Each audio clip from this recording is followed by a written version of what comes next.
Hi everyone, I'm back to tell you about new story. Kali ini, ruang review akan membawakan alur cerita yang jujur dan berbau full spoiler. Di mana konten ini memang diperuntukkan bagi yang hanya ingin tahu alur cerita sebuah film.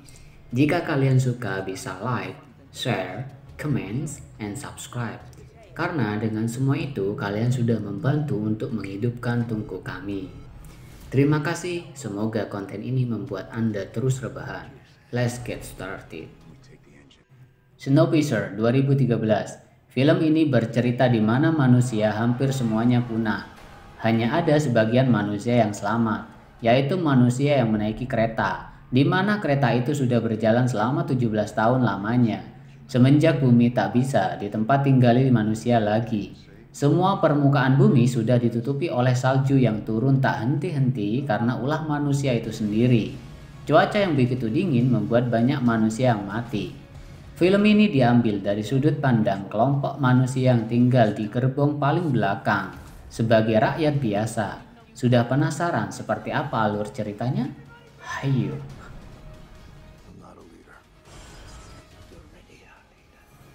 Film dimulai dengan sebuah penjelasan tentang kejadian di tahun 2014. Manusia melakukan penelitian untuk mengembangkan sebuah formula bernama CW7 atau CW7 sebagai pendingin buatan untuk mengatasi pemanasan global. Tidak ada yang menyangka beberapa saat setelah peluncuran CW7 ke lapisan atmosfer dunia menjadi beku dan memusnahkan kehidupan di bumi. 17 tahun kemudian, tepatnya tahun 2030, seluruh umat manusia bertahan hidup di dalam kereta api bernama Snowpiercer. Setiap hari, mereka hanya memakan makanan yang sama sekali tidak layak untuk dimakan, yang dikenal sebagai protein jelly. Tapi bagaimana lagi, itu adalah salah satu cara agar tetap hidup. Kehidupan mereka seperti di neraka, dengan tempat tidur yang tertumpuk-tumpuk, serta perlakuan petugas yang begitu kejam dan otoriter. Bahtera kereta ini dirancang oleh ilmuwan yang bernama Mr. Wilford, yang sekaligus masinis dari kereta ini. Jika kalian tahu, kereta ini tidak pernah berhenti sejak awal perjalanan, dengan menggunakan energi unlimited.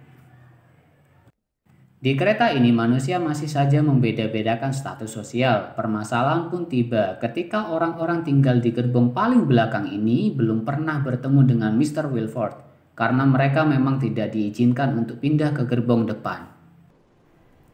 Di gerbong paling belakang ini ada seseorang pria yang bernama Curtis, pemuda yang menjadi ketua kelompok pemberontakan yang sedang direncanakan. Ada juga Gilliam yang merupakan kepala suku dan sudah dianggap sebagai ayah oleh Curtis.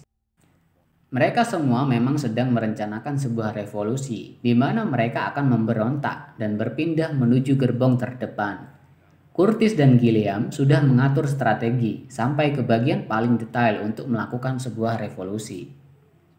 Yang pertama, mereka semua harus melewati sekitar 3 gerbong dan mereka harus mencari seseorang pria Jepang yang bernama Namgong Minson yang dipenjara. Namgong ini adalah seseorang yang bisa membuka pintu gerbang selanjutnya. Tanpa Namgong, usaha orang-orang ini akan sia-sia. Suatu ketika ada seseorang wanita yang bernama Mason. Dia adalah suruhan Mr. Wilford datang ke gerbong paling belakang untuk membawa seseorang anak kecil dengan tinggi dan besar sudah ditentukan oleh Mr. Wilford. Curtis yang tidak terima perlakuan itu, mungkin dia berpikir ini adalah waktu yang tepat untuk melakukan revolusi. Bukan hanya Curtis, tapi sebagian besar orang yang ada di gerbong belakang memang menginginkan revolusi. Karena sudah tidak tahan hidup di sana, revolusi pun terjadi. Semua saling bergotong royong membantu untuk mengangkat sebuah pipa panjang yang sudah mereka bikin sebelumnya. Mereka pun melawan penjaga yang menghalanginya. Akhirnya mereka pun berhasil menuju gerbong di mana Namgong berada. Di dalam penjara itu ternyata Namgong tidak sendiri. Di sebelahnya ada juga putrinya yang berumur 17 tahun, di mana sudah sejak lahir putrinya sudah berada di dalam bahtera kereta. Curtis pun menjelaskan tujuan mereka ke Namgong. Namgong dan putrinya menginginkan imbalan untuk membuka gerbong, yaitu 2 buah tronol setiap kali membuka pintu gerbong. Akhirnya semua pun sepakat dengan permintaan Namgong. Pintu pertama berhasil dibuka oleh Namgong. Ternyata di sana tidak ada siapa-siapa. Sepertinya penghuni gerbong itu telah melarikan diri. Di gerbong inilah mereka menemukan kembali sinar matahari dari jendela.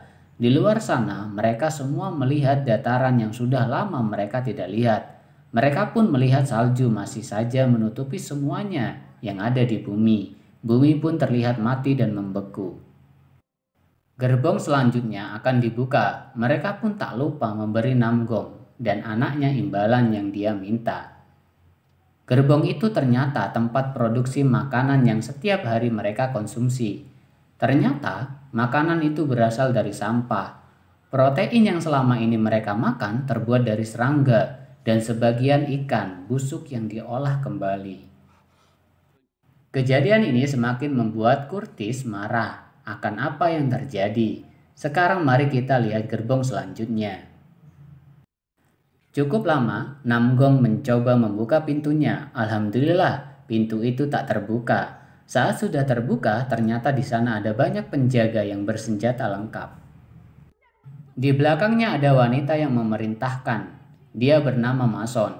Pertarungan pun dimulai demi memperjuangkan hak gerbong belakang.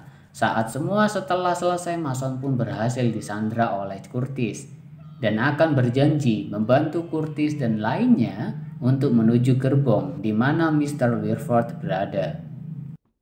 Kemudian perjalanan kembali dimulai. Perjalanan dimulai tapi tak semua orang ikut maju ke gerbong depan, hanya beberapa orang saja. Gerbong selanjutnya, mereka melihat dengan heran di mana ada perkebunan, akuarium, dan peternakan. Sambil berjalan, Mason berkata, mereka sangat beruntung bisa menikmati sebuah restoran kecil yang buka hanya setahun 2 kali, dan hanya menghidangkan sushi. Untuk pertama kalinya, akhirnya mereka memakan makanan yang enak. Di depan ada jendela, di sana terlihat jelas bagaimana keadaan daratan yang begitu lumpuh total. Semua ditutupi oleh es membeku. Tak ada manusia yang bisa bertahan hidup di luar sana. Perjalanan kembali dimulai. Di gerbong ini akan melihat bagaimana daging-daging diproduksi. Mereka kembali merenung atas apa yang mereka lihat. Sekarang kita lanjut ke gerbong selanjutnya. Di sini ada sebuah gerbong pendidikan, di mana anak-anak dididik mengenal sejarah Wilford, sampai mereka semua memuja Wilford layaknya Tuhan. Dalam pertarungan kedua ini, setelah Curtis mengalahkan Tanya dan Gary, Curtis pun melewati gerbong selanjutnya. Di sini ada kamar-kamar enak-enak dan nyaman yang mungkin saja itu adalah pesanan orang-orang kaya. Di gerbong selanjutnya ada restoran bintang 5 lengkap dengan makanan mewahnya. Dan terlihat sekumpulan orang yang sedang memanjakan dirinya. Curtis dan temannya harus sampai di depan, karena di belakangnya mereka terus diikuti tentara Wilford dari serangan revolusi beberapa waktu lalu. Setelah terlibat pertempuran, semua teman Curtis mati. Kini tersisa hanya Curtis, Namgong, dan putrinya. Kali ini mereka tak ada lagi yang mengikuti. Mereka berjalan menuju gerbong dengan penuh rasa marah. Gerbong selanjutnya kita akan melihat isinya merupakan sebuah klub malam dan penuh dengan orang-orang yang sedang berpesta. Setelah melakukan revolusi yang melelahkan dan juga perjalanan dari satu gerbong satu ke lainnya, Curtis dan Namgong ke gerbong tempat mesin kereta itu. Akhirnya mereka pun sampai di pintu terakhir, di mana hanya satu pintu lagi yang harus dibuka untuk bertemu dengan pemilik bahtera kereta ini, yaitu Mr. Wilford. Tapi Namgong tidak ingin membuka pintu itu. Dia malah ingin membuka pintu yang menuju keluar kereta. Yang jelas saja, Curtis tidak mau.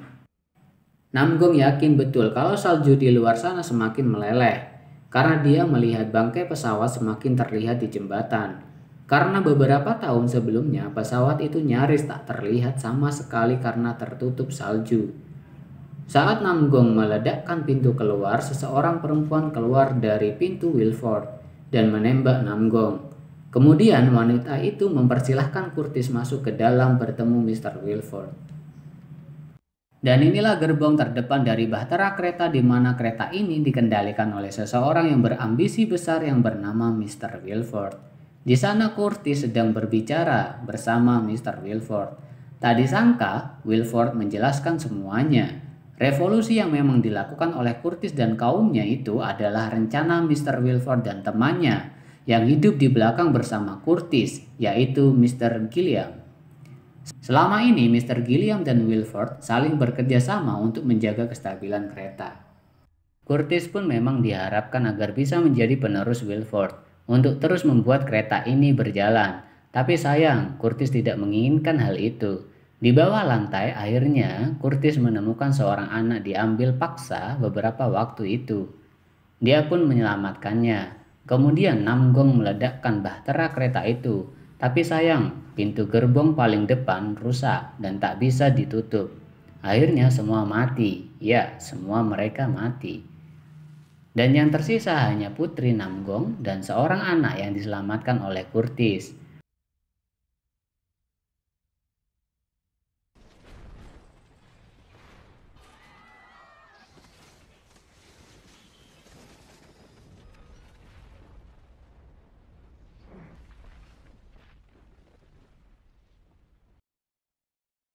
Untuk pertama kali hidupnya mereka, Putri Namgong dan seorang anak laki-laki menginjak kakinya di daratan.